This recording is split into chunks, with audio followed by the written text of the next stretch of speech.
अस्सलाम वालेकुम जी, आपका एक नई वीडियो में खुशामदीद है। मेरा नाम जी अफैस मलिक है और आप मुझे देख रहे हैं मेरे यूट्यूब चैनल पर फॉरेनर्स लाइफ इन सिंध। ये जी एक दोस्त ने सवाल भेजा, बड़ा लंबा चौड़ा सा, तो मैंने सोचा इसके ऊपर आपको एक वीडियो में डिटेल आंसर दे दूँ जी। पहली बात जनाब वो ये पूछ रहे हैं कि अगर मैं चाइना में विजिट वीज़े पर आऊँ और स्टडी वीज़े पर आऊँ तो यहाँ आके जनाब शादी कर लूँ तो उसके बाद जी क्या सीन होगा। तो सर आप चाइना में स्टडी वीज़े के ऊपर आ सकते हैं, आने के बाद आप यहाँ पे शादी भी कर सकते हैं, इसमें कोई हर्ज नहीं है। पर जब आप शादी करेंगे या शादी करने के लिए आपको कुछ डॉक्यूमेंट्स जो होते हैं ना वो चाहिए होते हैं जी, दस्तावेज़ात चाहिए होंगे जी। उनमें आपको क्या क्या चाहिए जी, उनमें आपको दो जनाब सर्टिफिकेट चाहिए आपके पाकिस्तान में आपके वालिदैन की तरफ से। एक चाहिए आपको जी कि आपके वालिदैन बयान हल्फी दें कि मेरा जो बेटा है वो सिंगल है जी, गैर शादीशुदा है। दूसरा, आपके जो वालिद साहब हैं वो आपको एनओसी दें कि अगर ये किसी गैर मुल्की के साथ शादी करना चाहता है तो मुझे उसके ऊपर कोई एतराज़ नहीं है। ठीक हो रहा। ये दो सर्टिफिकेट लेने के बाद जनाब आप क्या करेंगे, इनको फ़ौरन ऑफिस लेके जाएं, वहाँ के ऊपर जाके इनको टेस्ट करवाएं। इनको टेस्ट करवाने के बाद जनाब आप आ जाएं जिधर बिस्मिल्लाह करके चाइना में। यहाँ पर आने के बाद आप इनको लेके जाएं अपनी एम्बेसी के अंदर या जनरल काउंसलेट के पास, वो आपको ये टेस्ट करके देंगे। ये टेस्ट होने के बाद आप ये सर्टिफिकेट लेके जाएंगे चाइना में नोटरी पब्लिक वालों के पास, वो आपको इसको ट्रांसलेट करके देंगे और अपने ऊपर मोहर लगा देंगे। फिर यह सर्टिफिकेट वैलिड है चाइना के अंदर इस्तेमाल करने के लिए शादी के लिए। पर शादी करने के लिए जनाब आपकी जो होने वाली मिसेज आसानी भाभी हो रही, उनको जनाब भी कुछ डॉक्यूमेंट्स चाहिए होंगे। उनको चाहिए होगा उनका आईडी कार्ड और उनको चाहिए होगा उनका हाउस होल्डिंग सर्टिफिकेट, उसको बोलते हैं हुको। ये दो चीज़ें चाहिए होंगी आपकी मिसेस को जी। और कई शहरों में आपको मेडिकल करवाना होगा, कईयों में नहीं मांगते, तो वो डिपेंड करता है, वो मैरिज ऑफिस से जाके चेक कर लें कि मेडिकल सर्टिफिकेट चाहिए कि नहीं चाहिए। चलें, ये चारों चीज़ें जनाब इकट्ठी करके आप दोनों जाएं मैरिज ऑफिस में, आप वहाँ पे जब ये डॉक्यूमेंट सबमिट करवाएं, वो आपका लेंगे आधा पौना घंटा इनको वेरीफाई करने में। और उसके बाद जनाब वो आपको बुलाएंगे, एक पेपर देंगे, फॉर्म दोनों को, आपने वो दोनों फॉर्म फिल करने, आपका नाम पता एड्रेस फ़ोन नंबर वगैरह दोनों लिखेंगे जी। फिर वो आपको एक देंगे पेपर सा, उनके ऊपर जनाब वो अंगूठे लगवाएंगे। आप दोनों के पास एक दोनों की इकट्ठी तस्वीर होनी चाहिए, तीन बल्कि तीन तस्वीरें होनी चाहिए जो इकट्ठी होती हैं, मियाँ बीवी की इकट्ठी फ़ोटो। तो वो आपको जनाब 15 मिनट के अंदर जनाब सर्टिफिकेट बना के दे देंगे जी। और उसकी फ़ीस है 10 के 15 RMB लेते हैं जनाब वो। तो वो आपको जनाब सर्टिफिकेट बना के दे देंगे, you are officially married now. ठीक हो रहा जी। ओके, उन्होंने सवाल पूछा था कि शादी करने के बाद जनाब रेजिडेंस परमिट मिल जाएगा जी। तो उसका जवाब यस, लेकिन कैसे वो आपको मैं भी समझा देता हूँ जी। तो ये आप शादी करने के बाद सर आपके पास सभी हैं दो ऑप्शन। एक ऑप्शन तो यह कि आप अपना स्टूडेंट वीज़ा जो है ना उसको आप कायम रखें अपना, और अपनी स्टडी करें कि और किसे काम लग जाए। एक मिनट, बत्ती बाल लिया। दूसरा, आप क्या कर सकते हैं जी, आप फैमिली वीज़ा अप्लाई कर सकते हैं।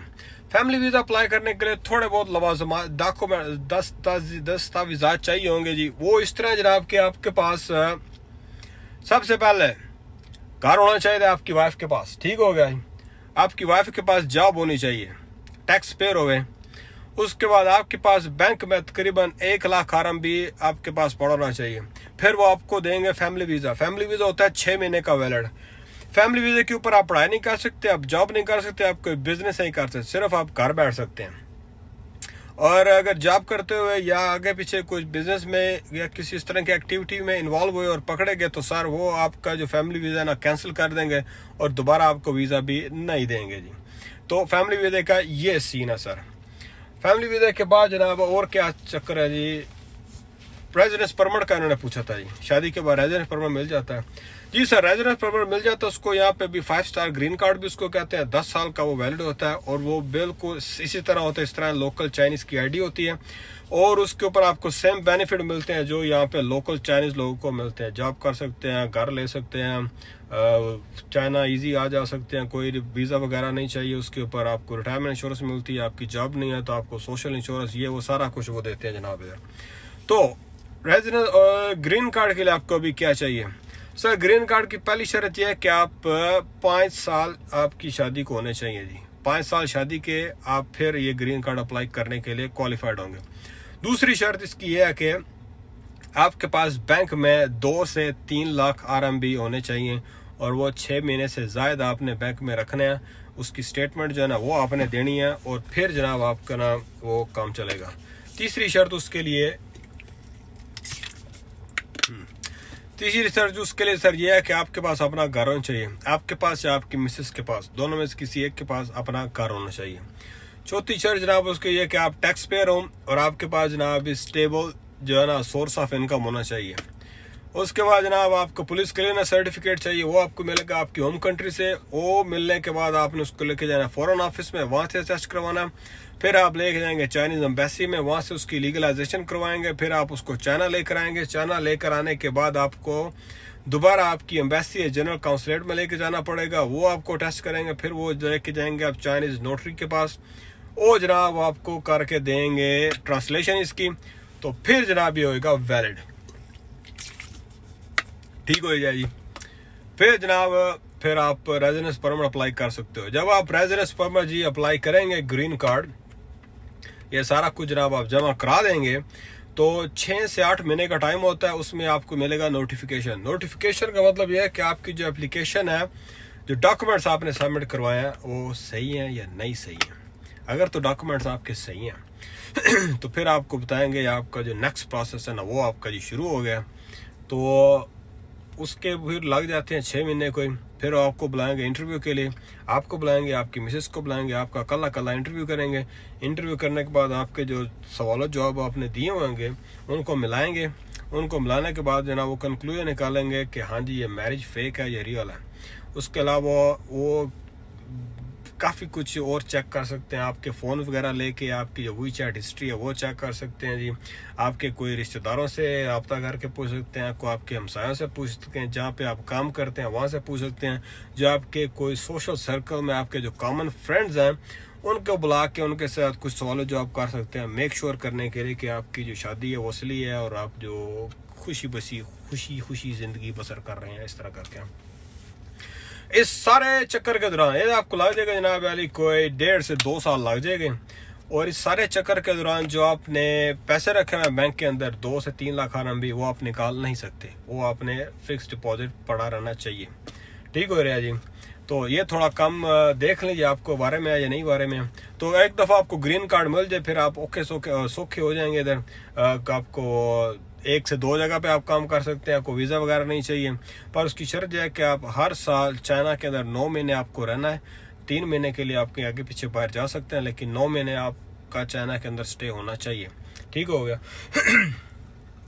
अब कई लोग सवाल करते हैं यार ये तो पैसे तो बहुत ज़्यादा है और ये टाइम भी बहुत ज़्यादा है, तो इतना भाई जी किसी के पास डिस्पोजल मनी तो है नहीं। तो सर उसका जो सोखा जो हाल है ना वो आपके जुगाड़ू भाई ने भी लगाया हुआ था। वो सर इस तरह है कि आप किसी अपने रिश्तेदार को कहें या किसी करीबी दोस्त को कहें जो चाइना में हो कि आप जनाब किसी बैंक से ना थोड़ा सा लोन पकड़ के वो मुझे दे दें।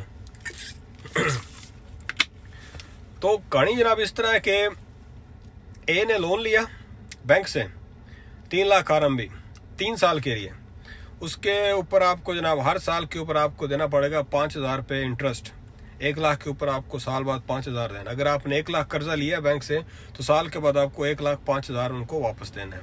तो आपने कर्जा लिया 3 लाख रुपए 3 साल के, तो आपको देना पड़ेगा 3,15,000 रुपये, ठीक हो रहा। वो लेने के बाद जनाब उसको आप अपने अकाउंट के अंदर फिक्स डिपॉजिट करा दें बैंक के पास सेम। तो बैंक को बोले ये मुझे फिक्स डिपॉजिट कराना, आप मुझे इसके ऊपर कितना इंटरेस्ट देंगे वो आपको बताएंगे, इतना देंगे जी 3%, 4%, 5%, इस तरह करके वो आपको बताएंगे। तो आपने अब क्या करना है जनाब कि 3 साल का उनके पास जे फिक्स डिपॉजिट करवा दें, ठीक हो गया जी।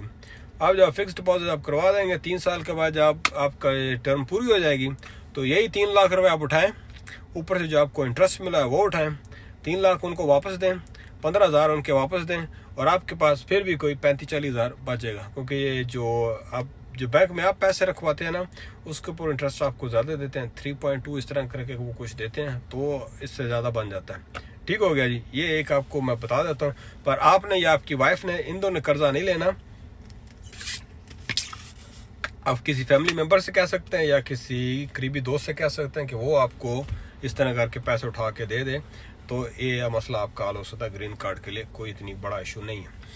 और इसके अलावा जनाब उन्होंने ये सवाल पूछा जनाब कि आ जा सकते हैं, जो बिल्कुल जी आप आ जा सकते हो, वर्क परमिट की ज़रूरत नहीं पड़ेगी। उसके बाद आपको आप खुला जनाब फिर उठ रो ये वो जो वो।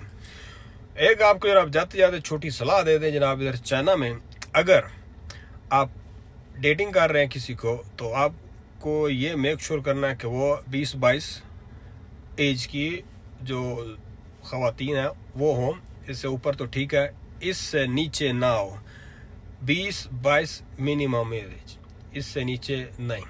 अगर आप कहीं पे बाहर मॉल में, सिनेमा में, आगे पीछे सड़क पे, सबवे में ये किसी अंडर एज लड़की के साथ आप नज़र आ गए, आप दाढ़ी मूंछ वाले हो और वो जनाब अंडर एज हो, तो जनाब उसके जो कॉन्सिक्वेंस हैं वो जनाब बहुत ज़्यादा सीरियस हो सकते हैं। आपको जेल भी हो सकती है, और अगर पुलिस ने आपको पकड़ लिया कि आप किसी अंडर एज लड़की के साथ फिर टुर रहे हैं पार्क में या आगे पीछे, और उसका गार्डियन साथ नहीं है, तो जो माइनर की जो स्टेटमेंट है वो काउंट नहीं की जाएगी। उसके जो अब्बा की जो स्टेटमेंट होगी ना, या अम्मा की, वो काउंट की जाएगी। उन्होंने कहा था कि ये जब इसको बरगला के ले गया या जिस तरह करके भी ले गया, तो ये सारा जनाब आपके पल्ले पा जाएगा। तो एन मुमकिन आप डिपोर्ट होंगे, उससे पहले जनाब 5 साल जेल जाएंगे, और इसके अलावा आपका फुलतरू भी काट सकते हैं। ये इधर बहुत सख्त जनाब जो ना पंगे हैं। तो ये आपने ख्याल करना है कि किसी भाई अंडर एज के नेड़े भी नहीं लगना। दूसरा, अगर आपके पास को फ़ोन के ऊपर बंदा से चैटिंग मैटिंग कर रहा है, ये किस तरह के इनके सॉफ्टवेयर होते हैं, वी चैट या व्हाट्सएप आगे पीछे, स्पेशली वी चैट के ऊपर, आप किसी भी के साथ अगर कुछ चैट कर रहे हैं, तो आपने इस बात का खास ख्याल रखना है कि वो अंडर एज नहीं है, क्योंकि यहाँ पे वी चैट में फंक्शन है काफ़ी सारे। एक तो इनका जो वी चैट है वो होता है मॉनिटर होता है। दूसरा, वी चैट के ऊपर होता है पेरेंट मोड। पेरेंट मोड के ऊपर जब कोई दूसरा बंदा फ़ोन के ऊपर से भी आपकी जो चैट वगैरह वो पढ़ सकता है, क्योंकि हमारे जो लोग हैं ये पुठी बातें जो ना वो बहुत ज़्यादा करते हैं, तो उससे भी मसला आपका हो सकता है। अगर आपके जो वी चैट की जो चैट है वो जो मॉनिटर कर रहे हैं वी चैट को, उनके रडार में आ गई, क्योंकि इन्होंने कीवर्ड लिखे होते हैं इस तरह के जो गंदे गंदे लफ्ज़ हैं आगे पीछे, ये वो सारे इनके कीवर्ड लिखे होते हैं। अगर वो ज़्यादा कीवर्ड उनके सिस्टम में ज़्यादा आने लग गए कि भाई इस अकाउंट से इस अकाउंट के ऊपर ये वाले कीवर्ड बहुत ज़्यादा जा रहे हैं या पिक्चरें बहुत ज़्यादा सेंड हो रही हैं, तो जनाब वो उस अकाउंट को जनाब हैक करके तो सारी उसकी निकाल लेंगे हिस्ट्री, जो आपने जो बातें की हुई हैं, तो उसके बाद फिर आपको पंगा पड़ सकता है। तो शुगर लगाएं, कोई मसला नहीं है, पर थोड़ा वेख के। अगर आपने शुगर लगाया तो शुगर जो आपको ना बहुत ज़्यादा महंगा भी पड़ सकता है। तो जनाब ये छोटी छोटी 4-5 बातें जो भाई ने पूछी थी वो मैंने आपको बता दी। लास्ट वाली जो है वो मेरी तरफ से फ्री एडवाइस का समझ लें या जो भी समझ लें, ठीक होगा। चाइना में जो लड़की की शादी की जो है ना लीगल एज वो 20 साल की है, लड़के की 22 साल की है। तो आप मेक श्योर करें कि जो लड़की है वो 20 से ऊपर की हो। 22-23 बेस्ट एज है भाई। इसके ऊपर जो है ना लड़की की जो स्टेटमेंट है वो काउंट ज़्यादा होती है, उसके पेरेंट्स जो है ना वो मायने नहीं रखते।